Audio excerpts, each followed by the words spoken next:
Fala pessoal, sejam todos muito bem-vindos e muito bem-vindas para mais um episódio do nosso podcast Fisioconsciência e para mais um episódio aqui no nosso canal do YouTube Túlio Esquinazzi.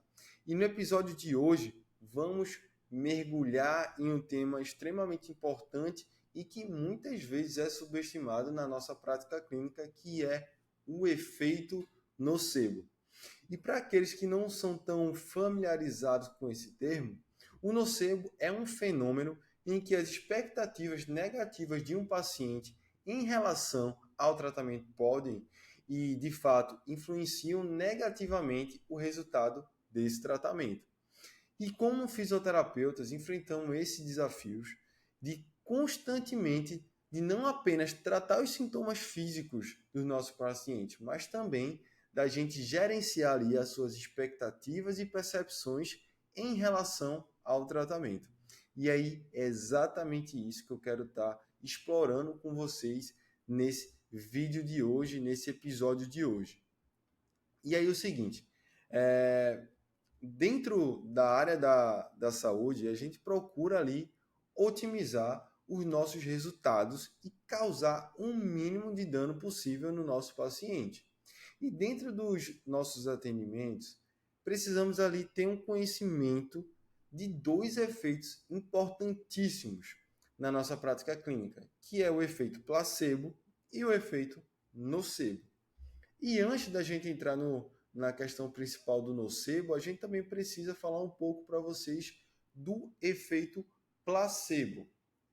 E sobre o efeito placebo, a gente entende ali que a crença tradicional era que o efeito placebo ele era uma mudança ali resultante após uma aplicação de um medicamento ali inerte ou de uma intervenção ali simulada. Mas sabemos agora que o efeito do placebo ele tem um impacto muito maior do que a gente ali acreditava e também era atribuído a fatores como também a coisas da cabeça do paciente, tá?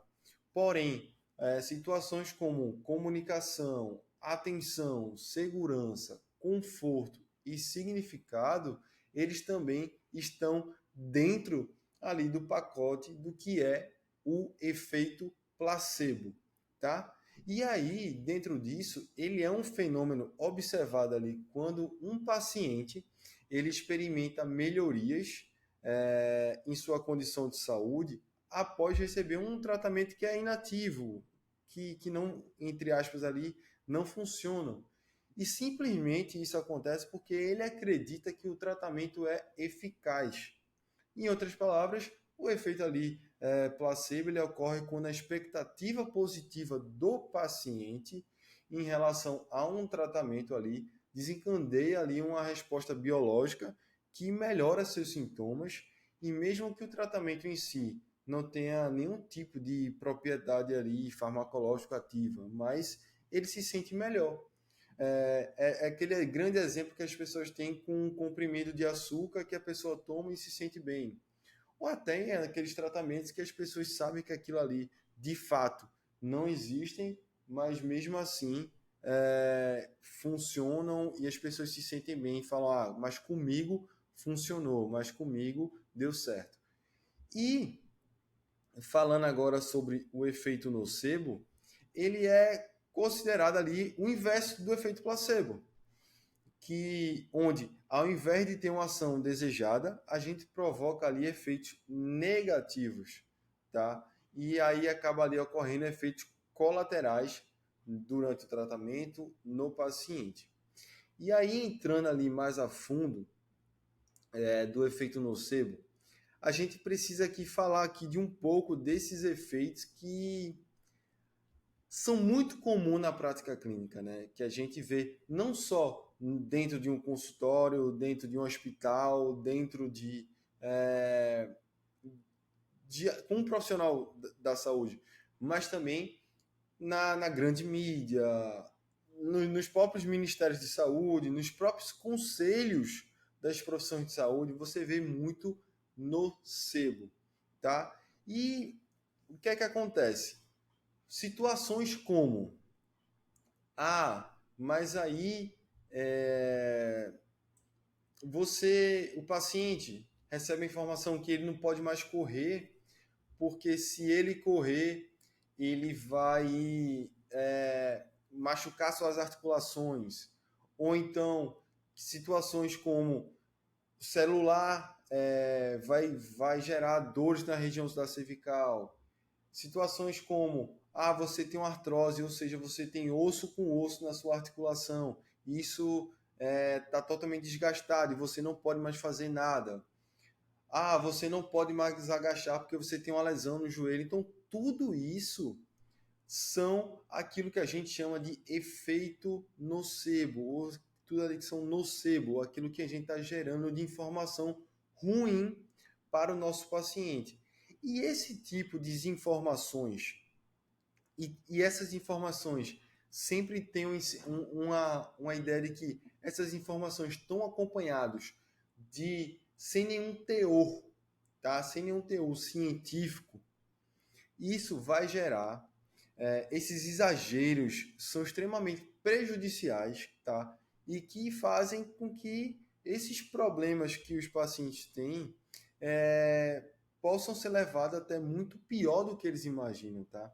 E disso pode gerar aquilo que a gente chama de catastrofização da dor, ou seja, como se fosse um pessimismo excessivo sobre ali a sua situação clínica de saúde. Então, assim, é muito importante a gente ter esse cuidado de saber o que é que está falando, o que é que está orientando para os pacientes.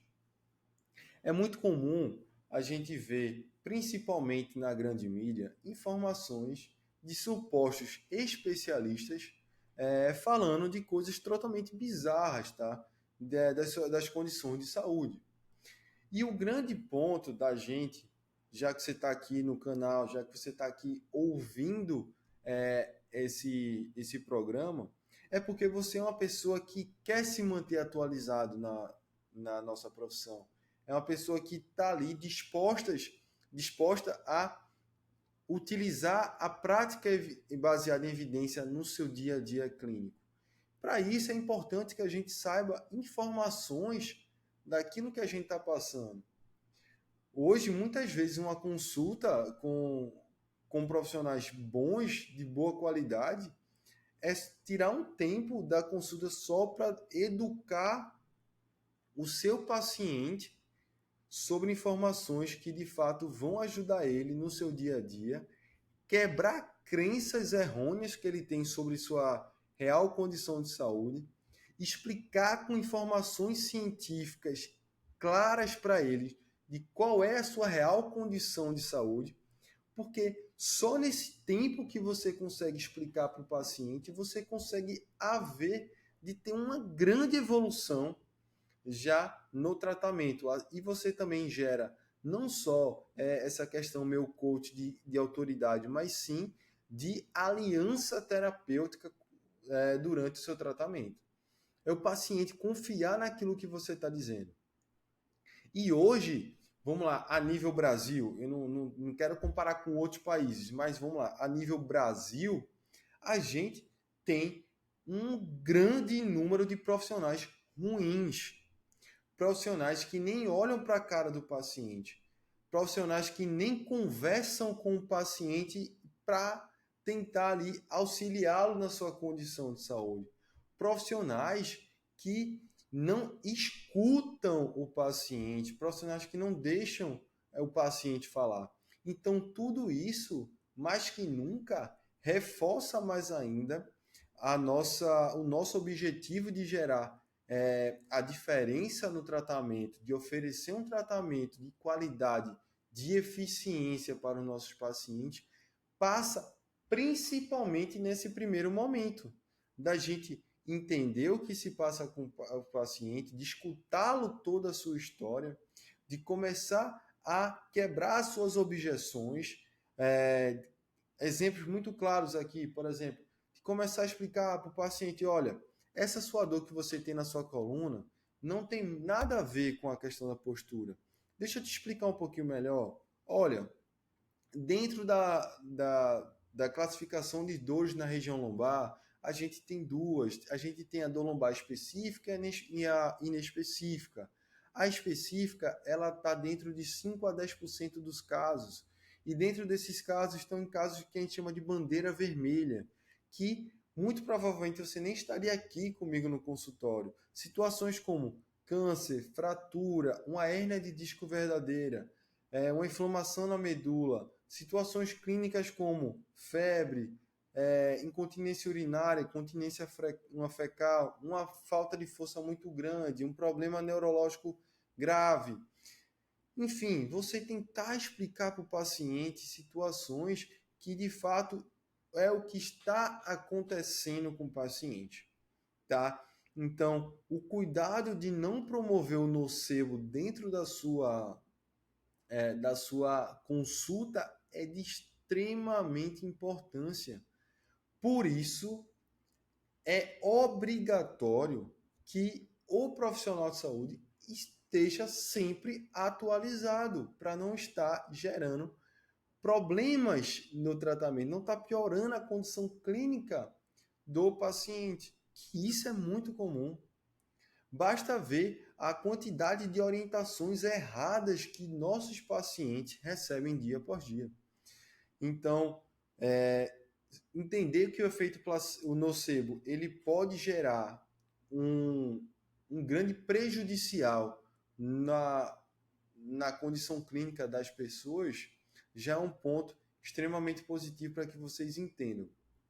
Porém, não menos importante, vocês agora tendo a ciência que gerar informações erradas, eu posso estar prejudicando o quadro clínico do meu paciente. Agora também a gente precisa entender outra coisa, que é o seguinte, a gente também não precisa ser extremamente bonzinho. Como assim? Pode vir situações que nosso paciente esteja num grau muito ruim e que ele precisa ter muita atenção para o seu tratamento.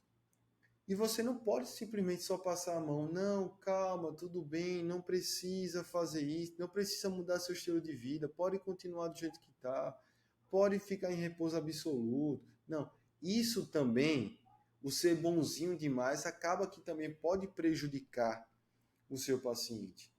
Então a gente tem que saber quando ser duro e quando também ser um pouco mais maleável com ele, tá certo? Então, tendo em vista que o efeito nocebo, ele gera expectativas ruins, que pode levar a piora de prognóstico, que pode gerar ali a catastrofização da dor no paciente, então, tudo que a gente fala para o paciente pode ter um efeito positivo ou negativo. Cabe a vocês saberem o que é que vocês estão falando para o paciente de vocês. Vocês estão falando coisas que estão baseadas em evidência? Vocês estão apenas reproduzindo situações cotidianas? Ah, não pode se abaixar dessa forma.